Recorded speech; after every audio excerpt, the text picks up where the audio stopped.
Hola alumnos, bienvenidos. Esta es la materia de epidemiología y bioestadística.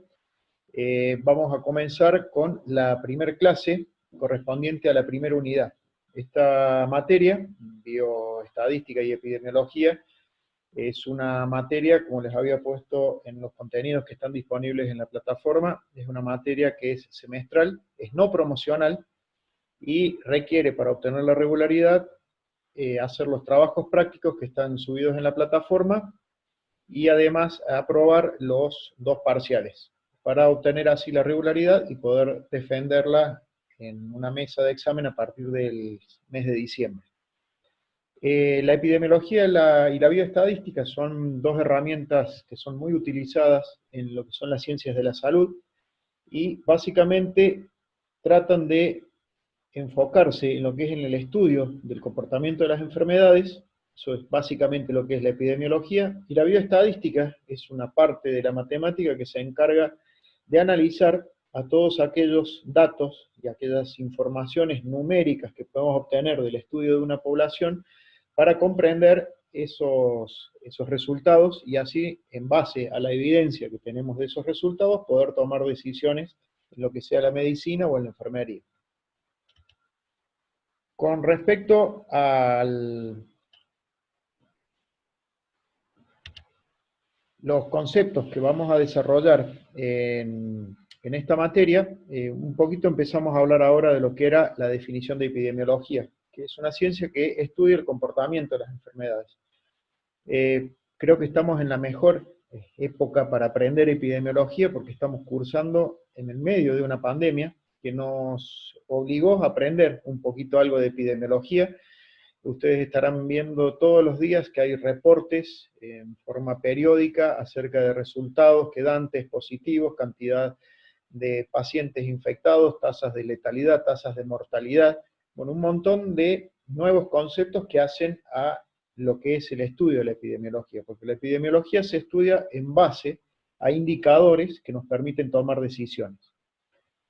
Lo que vamos a ver ahora, después de ver esta definición, ¿no es cierto?, básica de lo que era la epidemiología, es empezar a hablar de cómo vamos a representar los datos que tenemos acerca de una población que está afectada por una enfermedad. Ahí aparece entonces el concepto de la medición de la frecuencia de aparición de una enfermedad, para lo cual vamos a aprender nuevos conceptos como son la prevalencia, la incidencia y algunas tasas, que es la forma de expresar los resultados que tenemos del comportamiento de una enfermedad con respecto a una población y a un determinado periodo dado. Cuando hablamos de una población expuesta al riesgo, tenemos que hacer una aclaración de que por más de que una enfermedad está presente, no siempre va a afectar al total de la población. Entonces tenemos un ejemplo, que tenemos el gráfico que está a la derecha. Ustedes ven que hay una población total, que es la que compone, por ejemplo, en un país. Y hay distintos factores, que pueden ser factores demográficos o factores ambientales, que van a influir de que una población esté expuesta a un determinado riesgo o no.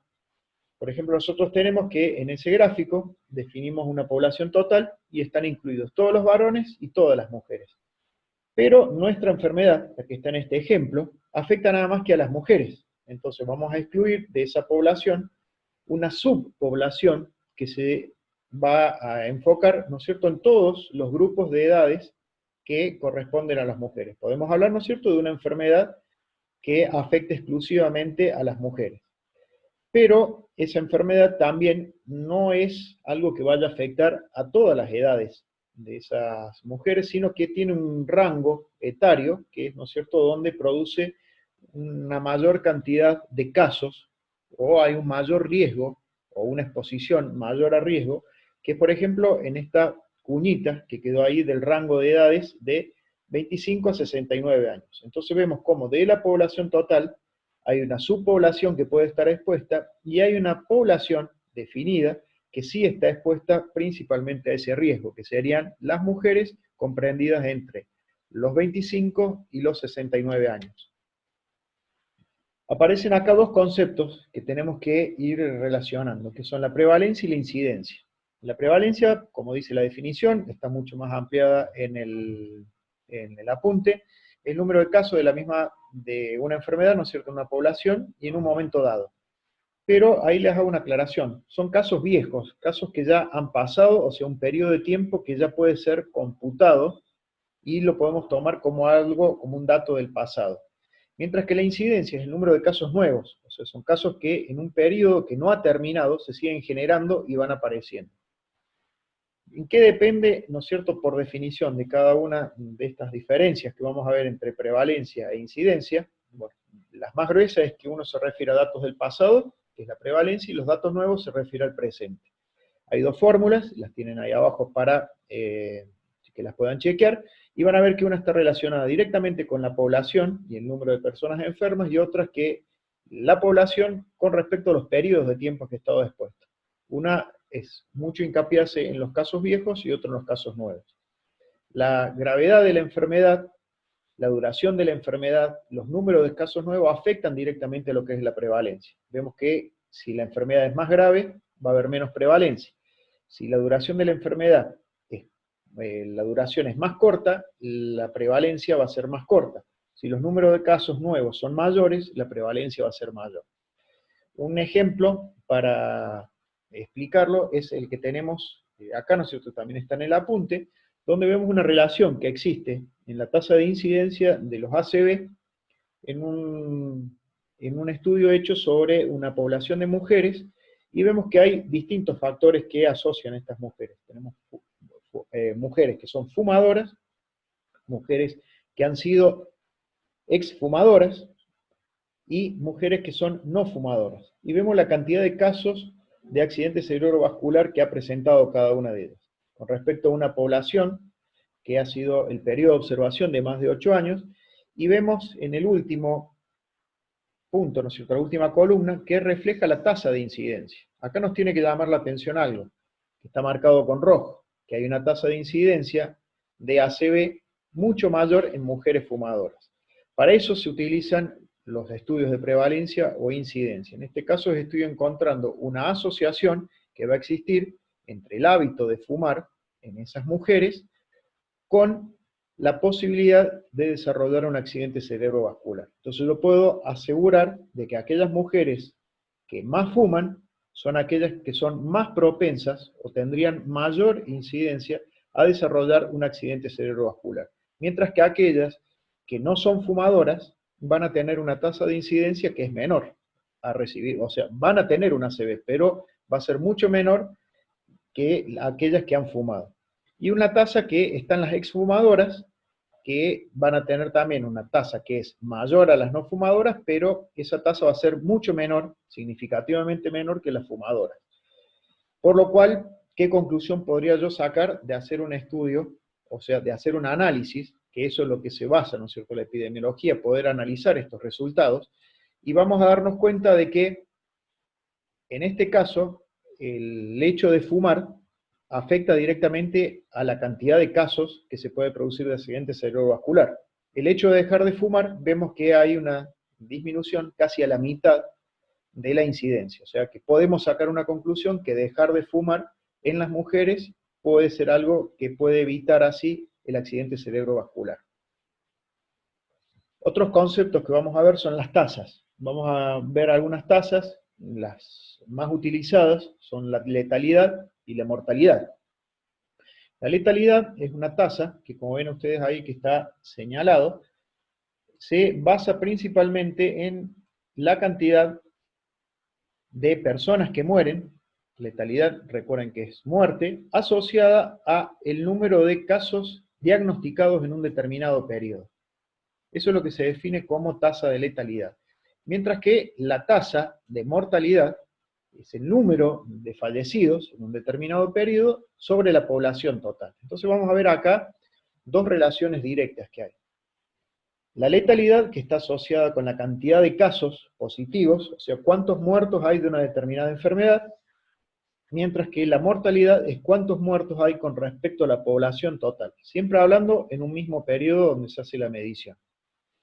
Como vemos que el principal problema que arrastra, ¿no es cierto?, la tasa de mortalidad es que depende de muchísimos factores. Depende de la edad, del sexo, la raza, la clase económica, y factores también que tienen que ver con la zona.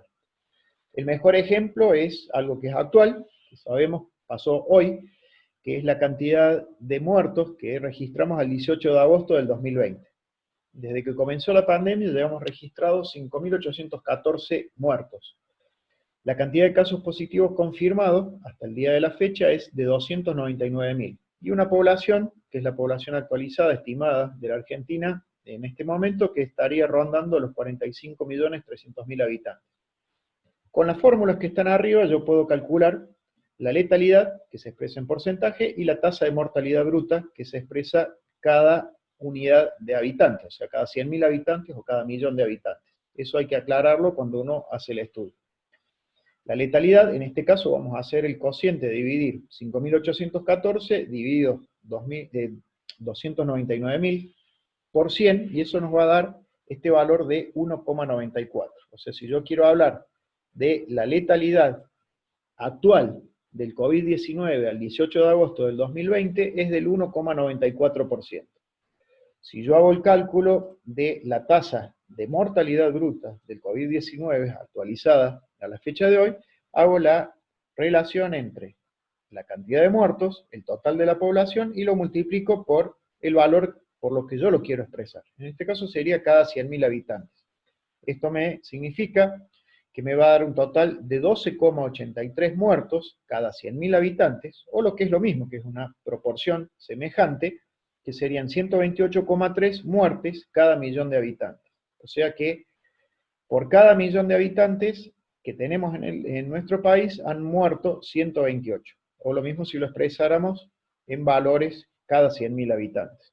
Abajo, ilustrativo, está lo que es nuestra curva, cómo viene, ¿no es cierto?, creciendo en cuanto a la cantidad de muertos que se han producido desde los primeros casos que se registraron, desde marzo a abril, hasta la cantidad de casos actuales que tenemos registrados en agosto.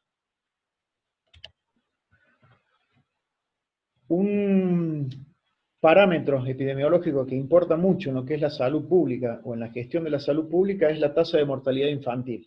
La tasa de mortalidad infantil es un índice muy sensible porque, ¿no es cierto?, la población infantil es la población más vulnerable que tenemos en una comunidad. Es una relación directa entre el número de defunciones de niños menores de 1 año para un determinado periodo sobre el número de nacidos vivos en ese mismo periodo. O sea, se contabiliza la cantidad de nacidos vivos, que va a ser nuestro denominador, y el numerador va a ser el número de defunciones de esos niños menores a 1 año, comprendidos en un determinado periodo. Ese valor, esa división se multiplica después por 1000 porque siempre se expresa esta tasa de mortalidad infantil cada 1000 nacidos vivos. Vemos entonces que esta tasa de mortalidad infantil que es muy sensible.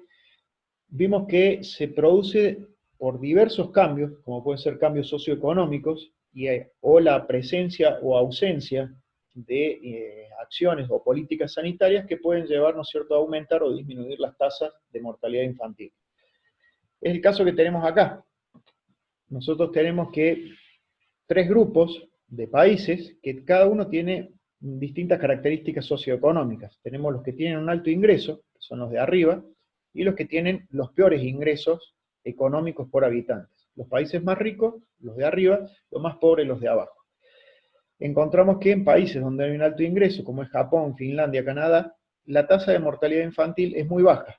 O sea, están muriendo 4 niños cada 1000 que nacieron. Mientras que en países donde la tasa de mortalidad está muy elevada, o sea, y está muy asociado a los bajos ingresos, o sea, esas características socioeconómicas, vemos que esa tasa de mortalidad es muchísimo más alta, que es lo que pasa en los países de África, como es Angola y Sierra Leona. Nuestro país, ustedes ven ahí, Argentina, está ubicado en el medio, somos considerados para el año 1998 como un país de ingreso medio. Ahora estamos entre ingreso medio, ya con tendencia a ingresos más bajos, y es muy probable que nuestra tasa de mortalidad infantil pueda llegar a aumentar, porque siempre recuerden que va a estar asociado, o es sensible, ¿no es cierto?, la variación de la tasa de mortalidad infantil con respecto a el estado actual de las políticas sanitarias y los cambios socioeconómicos que sufre un país. Bueno, con esto vamos a terminar la primera clase. quería que les quedara en claro algunos conceptos que en la bibliografía, ustedes en el apunte lo tienen definido, pero bueno, a veces es más fácil aprenderlo con casos prácticos o soluciones prácticas o realidades, que es lo que nos toca estar viviendo. Así que bueno, dejo esta publicación, va a estar disponible lo vamos a subir por el sitio de YouTube del instituto. Así que espero ya las próximas clases ya estar subiéndolas en esas condiciones también.